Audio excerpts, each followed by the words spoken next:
I wonder what will be the approach here for Aurora, as they will put the Ruby up against the Bruno. What this means is that the Ruby will not have a free lane, so the Bruno will also not get a free lane, unless of course the Ruby messes up completely, but I doubt that will be the case. Honestly, I think it will be dependent on the rotations. It's probably why Aurora picked up the Khalid, because now you have so much rotational speed. You can go to the EXP lane, you can go to the gold lane after clearing the first wave, especially because of your passive. You have passive wave clear, and you can actually help your side lanes because of that. So again, if Aurora plays this aggressively onto Light on this Khalid, the roam roll, it will give so much rewards for Aurora Gaming. Well, here we go. We'll see how this early game starts out. If Light does what Light usually does, and that's play aggressive on this roam, especially the Khalid, builds an advantage. That's going to spell a bit of a disaster here for Verso time, where Vitalize is already going to be used up. Now, Light doesn't have his. Obviously, he's going with the Flicker on this Khalid. So many options to initiate fights here with that Raging Sandstorm. Once it's up, oh, so close. Koji quite low. Yue threading the needle on his HP here, but they're testing the limits in that mid lane. Gonna be A-okay for now. Aurora Gaming has got a very strong mid lane duo as well. Woo. Worth or not worth? Okay, first blood in favor of Aurora, but a kill for the assassin. I think if you're Aurora, that's not worth it, especially because you have to commit your flicker anyways. You did kill the Lunox, which is not a difficult target to kill anyways. But I think the more devastating part is that you give it to Xeno. It's going to be dependent on how Xeno reacts, though. Oof, is Xeno going to go for another? Okay, quick Sandguard here. Yeah, that's, like I said, that's Light. You know, I just said that when we got mid into the game. I was like, you know, Light likes to play pretty aggressive. So if he's going to go ahead and burn his Flicker and do that under turret, leave it to him to be the one to do that. So, again, they'll go ahead and get prepped up and ready for this first turtle of the game. Now that you have this level 4 and this minor, you know, this first blood or this... Oh, hold on. Kojik. Whoa, Kojik's actually going to get punished this time. So it looks like they want to force an interaction here for this turtle. Kojik goes down for the second time. This might be enough to just give Aurora the opportunity to take the turtle, because Xeno's got to go grab his purple buff. Yeah. It's gonna be that's gonna be a very big win for Aurora, because the fact that Kojik has been taken out twice, and we're mentioning how Xeno should take advantage of that first blood, but let's see if our first kill that went in his way.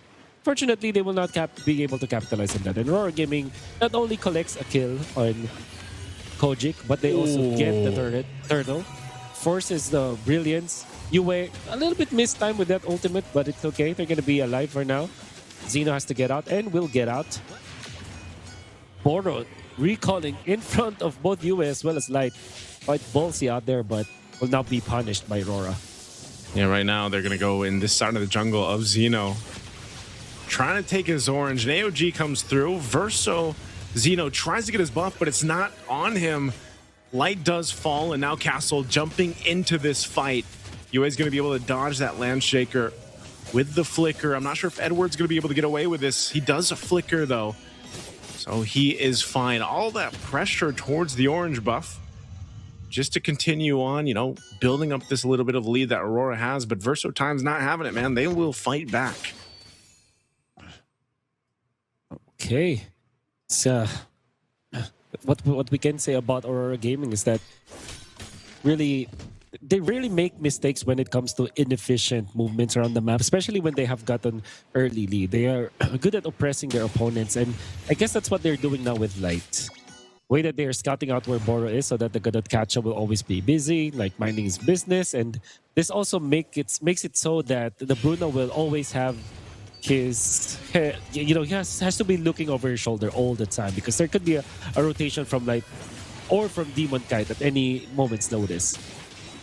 Yeah, we'll see how this happens, but what you are seeing is just continued pressure on Verso time's jungle.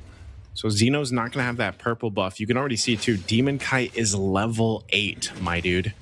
Level 8 to Xeno just hitting level 6. So this is going to be another objective, another turtle going in the hands of Aurora Gaming. And, you know, this is, again, this is what we've seen them do. If they aren't winning fights across the board, they're taking resources elsewhere. And Aurora Gaming does this so quickly. And, you know, it almost gets to a point where next thing you know, you're like, dang, how do they have this advantage? You know, it's not like we've been giving them kills or bodies or anything like that, but they're just across the map, finding that gold and that experience to go ahead and scale up. And, you know, you see this, they almost have themselves 2,500-3,000 gold lead just based off this. And it's only been a couple kills on both sides for the game. Yeah. Oh, light. He could just Raging Sandstorm. Yeah, he does. Sandstorm's on out of there.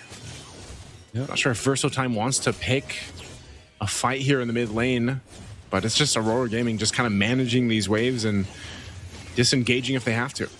It's the importance of getting the early game lead for Aurora, and also the importance of losing Kojic twice in this game. You can see that there's no additional death from Verso Time for the past, what, 4 minutes of the match, or maybe 3 minutes. Going 4 minutes, they have, it's already been kills for Aurora Gaming, but Verso Time just can't move around the map. They are losing real estate here, and they even lose their gold laner. Now, that's definitely a big kill from Aurora. Like you mentioned, you know, it's going to be difficult here with the Bruno. You're going to constantly be wondering where Aurora Gaming is, and now forcing the fight once again around the purple buff. There's a pull. Castle could be in trouble here. He does defensively flicker to the turret, so he's going to be able to survive. But Aurora Gaming comfortable. See if they start to put pressure on some of these tier 1 turrets after they got that bot one down. Light, given the information here, he's going to go ahead and just ride on through. We'll see if Verso March can do some damage, but Raging Sandstorm right on point. UA now helping this fight. Light's going to go ahead and flicker defensively. Xeno jumps in with a shadow kill, popping off quite a bit of damage, but with that beacon, UA is going to be fine. He's basically the squishiest target they can go for, but yeah, didn't even need to burn the flicker. It's got to be safe for now. I think if Verso Time, we can wait for the latter portions of the game. Maybe when Kojic already has a big damage boost from the combo, but it will take a lot of time before that happens. I think that they have to activate March now. Although March is a marksman, kind of needs a lot of items. There's no other source of damage from Verso Time that they can depend on. This Hayabusa will pop off later on. You can see, UA, even after receiving the full combo, full duration of the Quad Shadow, just a Crimson Beacon is already enough for him to be alive. Castle going to take a shot there too. I don't think he can escape this, even though the Braves fired. They're going to force the fight anyway under the mid. AOG trying to get out, but not enough. Boro falls. Conceal going to be used. Going up top. I'm offended on Xeno. Look at the damage from Dome and Kite on the Ruby with a solo kill against Xeno.